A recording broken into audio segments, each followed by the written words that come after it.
नमस्कार, मैं प्रद्युमन जोशीला भारतीय जनता पार्टी के नए प्रदेश अध्यक्ष को लेकर के काउंटडाउन शुरू हो चुका है। कुछ ही समय बाद बीजेपी को हरियाणा का नया प्रदेश अध्यक्ष मिलने की संभावनाएं हैं। राजनीतिक गलियारों में चर्चाएं चल पड़ी हैं कि जो बीजेपी विधानसभा के चुनाव के बाद संगठन का जब निर्माण हो रहा था तब से और अब तक घोषणा नहीं कर पाई, एकाएक अब वो घोषणा करने जा रही है। आज के इस वीडियो में हम जिक्र करेंगे आखिर बीजेपी का नया कप्तान कौन होगा। कौन होगा वो चेहरा जो भारतीय जनता पार्टी को प्रदेश में चौथी बार लगातार सरकार बनाने के इरादे से काम करेगा। इस वीडियो को विस्तार से देखने से पहले आप सभी दर्शकों से अनुरोध है कि YouTube पर हमारे चैनल को सब्सक्राइब करें, बेल आइकन घंटी का बटन अवश्य दबाएं, वीडियो को ज्यादा से ज्यादा शेयर करें, वीडियो को हाइप जरूर करें, अपने विचार कमेंट के माध्यम से जरूर रखें। Facebook, Instagram, Twitter, x, threads पर हमें फॉलो और लाइक जरूर करें। जो दर्शक निष्पक्ष, निर्भीक और स्वतंत्र पत्रकारिता में विश्वास रखते हैं वो हमें निरंतर आर्थिक सहयोग जरूर करें। उसके लिए आप हमारे मोबाइल नंबर 94 166 74 472 9416 74472 पर गूगल पे या फोन पे जरूर करें। पिछले कई दिनों से एक पद को लेकर के बड़ी गहमा गहमी राजनीतिक गलियारों में चल रही है और पद है सत्तारूढ़ भारतीय जनता पार्टी का प्रदेश अध्यक्ष कौन हो। कभी नायब सैनी मनोहर लाल जी से मिल रहे हैं, कभी मनोहर लाल जी नायब सैनी से मिल रहे हैं, कभी प्रदेश के मुख्यमंत्री नायब सैनी देश के प्रधानमंत्री नरेंद्र मोदी से मिल रहे हैं, कभी अमित शाह से मिल रहे हैं, कभी जेपी नड्डा से मिल रहे हैं जो राष्ट्रीय अध्यक्ष हैं, कभी संगठन के लोगों से, आरएसएस के लोगों से भी लगातार वार्तालाप चल रही है और निचोड़ एक ही कि आखिर किस शख्स को कप्तानी दी जाए जिससे 2029 में या उससे पहले जब भी चुनाव हो तब बीजेपी का हरियाणा में राज बन सके चौथी बार लगातार। आज के इस वीडियो में हम आपको वो चेहरे बताएंगे जिनको अगर बीजेपी अपनी कप्तानी देती है तो पार्टी के लिए बड़ा फायदेमंद रहेगा।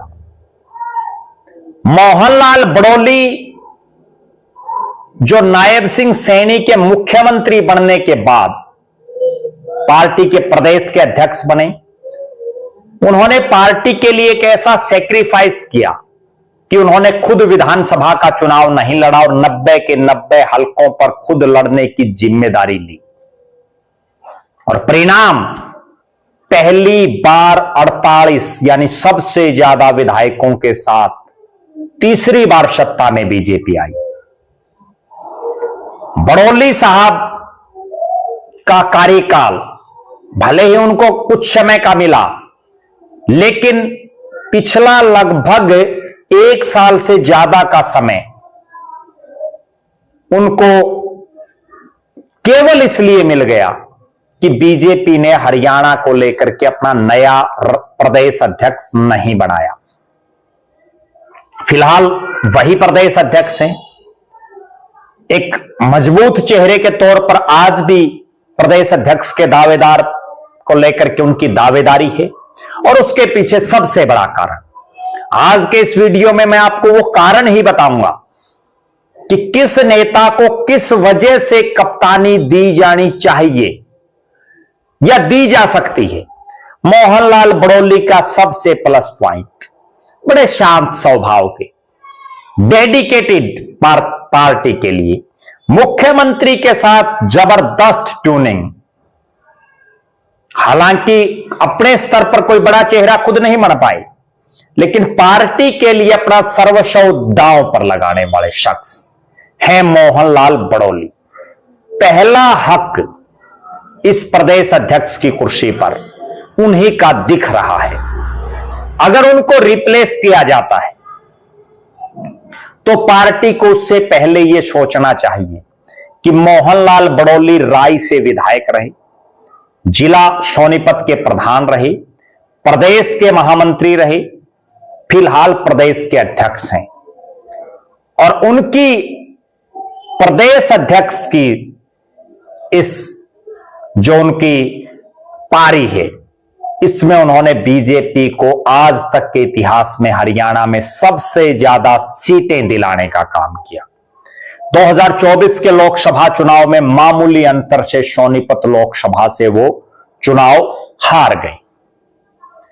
अब हम बात करते हैं, दो और चेहरे हैं जो पार्टी के लिए बड़े उपयोगी साबित होते रहे हैं, आगे भी होंगे। लंबी रेस के घोड़े हैं दोनों। पहला नाम सुरेंद्र पूनिया। अगर जाट समाज से पार्टी प्रदेश अध्यक्ष बनाती है तो सबसे मजबूत, सबसे प्रबल और सबसे उपयोगी चेहरा अगर कोई है तो वो है हिसार जिले के बरवाड़ा से 2 बार बीजेपी की टिकट पर विधानसभा का चुनाव लड़ चुके खड़गपुनिया के बासिंदे और फिलहाल प्रदेश के महामंत्री, कार्यालय के प्रभारी भी सुरेंद्र पूनिया। आरएसएस से संबंध रखते रहे, उसके बाद बीजेपी के संगठन में किसान मोर्चा के हिसार जिले के जिला प्रधान बने।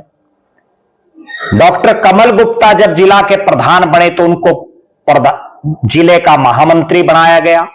जिला महामंत्री रहते हुए बरवाड़ा विधानसभा से उनको टिकट दी गई, हालांकि बहुत क्लोज मार्जिन से चुनाव हार गए। अगर उस समय वो चुनाव जीत जाते तो प्रदेश की सरकार में कद्दावर मंत्री भी बन सकते थे। सुरेंद्र पूनिया उसके बाद कुछ एक समय तक बरवाड़ा पर उन्होंने अपना फोकस रखा, लेकिन पार्टी ने उनकी उपयोगिता को देखते हुए उनको हिसार जिले का जिला प्रधान बनाया। जिला प्रधान बनने के बाद भी लगातार वो सक्रिय रहे।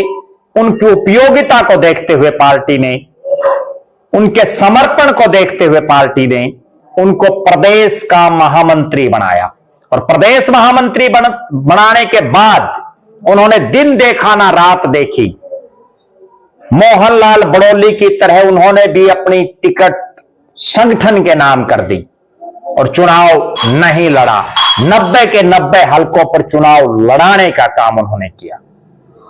सुरेंद्र पूनिया को बनाने से पार्टी एक मैसेज दे सकती है कि पूनिया गोत्र का हरियाणा के जाट समाज में एक बहुत बड़ा वोट बैंक है।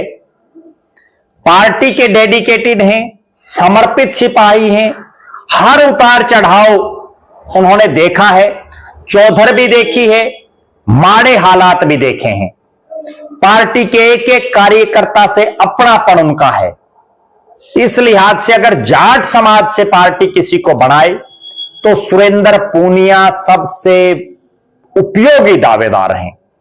और कारण एक और भी है, उम्र भी उनके साथ है, लंबा पार्टी उनका उपयोग कर सकती है। इसके बाद एक चेहरा, अगर पार्टी एससी समाज से किसी को बनाना चाहती है तो प्रदेश में बहुत बड़ा चेहरा बन चुके फिलहाल पार्टी के प्रदेश के महामंत्री, नायब सरकार में कैबिनेट के मंत्री कृष्ण कुमार बेदी, जो शाहबाद से जब विधायक बने तो मनोहर लाल खट्टर साहब के साथ मंत्री बने, चुनाव हार गए तो भी पार्टी ने उनके समर्पण को देखते हुए, उनकी उपयोगिता को देखते हुए, उनकी निष्ठा को देखते हुए, उनके कार्य को देखते हुए मुख्यमंत्री का राजनीतिक सलाहकार मुख्यमंत्री ने उनको लगाया। फिर नरवाना से उनको टिकट दी। और जीत करके नायब सरकार में पावरफुल मंत्री उनको बनाया। हालांकि महकमे उनको कोई विशेष नहीं दे रखे। यह आवाज भी प्रदेश में उठ रही है कि उनको बड़े महकमों का मंत्री बनाना चाहिए। कृष्ण कुमार बेदी एक पार्षद से अपनी राजनीति को जिन्होंने शुरू किया और उसके बाद राजनीति में लगातार ऊंचाइयों को छूते रहे, चुनाव हारे भी, चुनाव जीते भी, एससी सेल के पार्टी के प्रदेश अध्यक्ष रहे, पार्टी के प्रदेश के महामंत्री लगातार, और महामंत्री और कैबिनेट मंत्री दोनों पदों पर सामंजस्य बैठा करके ना केवल कार्यकर्ताओं की सुनते हैं बल्कि बीजेपी की मजबूती के लिए दिन रात काम करते हैं। एक अनथक राही के तौर पर कृष्ण कुमार बेदी को देखा जाता है। राजनीति में जातीय फैक्टर बड़ा महत्वपूर्ण होता है। अगर भारतीय जनता पार्टी एससी समाज में प्रदेश अध्यक्ष की कुर्सी देना चाहे तो सबसे उपयोगी चेहरे कृष्ण कुमार बेदी हैं। इसके बाद अगर पार्टी चाहती है कि रोहतक के इलाके पर ज्यादा फोकस किया जाए तो वहां दो चेहरे हैं, जिनमें सबसे बड़ा चेहरा पार्टी के लिए अपनी पूरी जिंदगी समर्पित करने वाले पूर्व मंत्री मनीष ग्रोवर हैं, जो चुनाव बहुत हारे लेकिन उनकी हार की चर्चा दूसरों की जीत से ज्यादा रही है। पार्टी में अनेक पदों को सुशोभित करते हुए मनीष कुमार ग्रोवर को पूर्व मुख्यमंत्री मनोहर लाल खट्टर साहब हों या वर्तमान मुख्यमंत्री नायब सिंह सैनी, दोनों का नजदीकी माना जाता है। रोहतक में अगर हुड्डा की चूलों को हिलाना है, अगर कांग्रेस को कमजोर करना है तो मनीष ग्रोवर को पावर देनी पड़ेगी। और इसी रोहतक में एक चेहरा और, नाम है सतीश नांदल, जो भले ही इंडियन नेशनल लोकदल से बीजेपी में आए हों लेकिन बीजेपी में आने के बाद पार्टी के प्रति लगातार समर्पण, टिकट नहीं मिला तो भी पार्टी के प्रत्याशी की दमदार मदद करना और दमखम के साथ मदद करना उनकी खूबसूरती रही है। इसके अलावा एक चेहरा और जो भिवानी जिले से संबंध रखते हैं, नाम है जयप्रकाश दलाल, जेपी दलाल। उपचुनाव में उनकी महारत को पार्टी देख चुकी है, चाहे बड़ौदा का उपचुनाव हो, चाहे आदमपुर का उपचुनाव और चाहे एलनाबाद का उपचुनाव। किस तरह से उन्होंने पार्टी को उन इलाकों में खड़ा करने में बहुत बड़ा रोल निभाया जहां पार्टी का पहले कोई लंबा चौड़ा वजूद नहीं रहा। चाहे बड़ौदा की धरती हो, चाहे एलनाबाद और चाहे आदमपुर में तो उन्होंने जिता ही दिया। संगठन के अच्छे माहिर खिलाड़ी हैं जेपी दलाल, उन पर भी पार्टी सोच सकती है।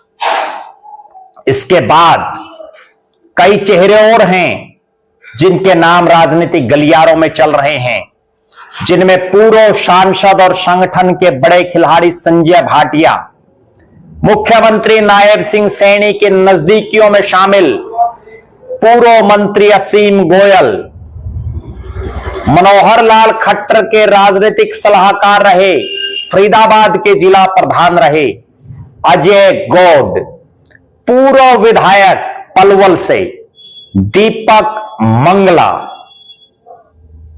पूर्व सांसद सुनीता दुग्गल, और इनके अलावा ये तो कुछ एक चेहरे हैं जो राजनीतिक गलियारों में घूम रहे हैं, जिनके नाम चर्चा में हैं। ये भारतीय जनता पार्टी है, किसी आम और साधारण कार्यकर्ता को भी सबसे बड़ी कुर्सी सौंप सकती है। हालांकि फिलहाल इसकी संभावनाएं नहीं दिख रही। फिलहाल जो संभावनाएं हैं वो इन्हीं चेहरों के इर्द गिर्द दिख रही है। रेखा शर्मा का नाम भी राजनीतिक गलियारों में है। आप दर्शकों की क्या राय है? आपके हिसाब से कौन वो शख्स होना चाहिए जिसे बीजेपी अपना कप्तान बनाए, यानी अपना प्रदेश अध्यक्ष बनाए, जो चौथी बार लगातार बीजेपी की हरियाणा में सरकार बनवाने में योगदान दे सके? उस शख्स का नाम आप जरूर लिखें। आप लगातार हमारे साथ बने रहें। हम बीजेपी प्रदेश अध्यक्ष से जुड़ी हुई हर अपडेट आपको देते रहेंगे। आप हमारे फेसबुक पेज को लाइक और फॉलो करें, यूट्यूब पर चैनल को सब्सक्राइब करें, बेल आइकन घंटी का बटन अवश्य दबाएं, वीडियो को ज्यादा से ज्यादा शेयर करें, वीडियो को हाइप जरूर करें, अपने विचार कमेंट के माध्यम से जरूर रखें। जो दर्शक आर्थिक रूप से सक्षम हैं वो हमें निरंतर आर्थिक सहयोग करें। बहुत बहुत धन्यवाद। आपका अपना प्रद्युमन जोशीला।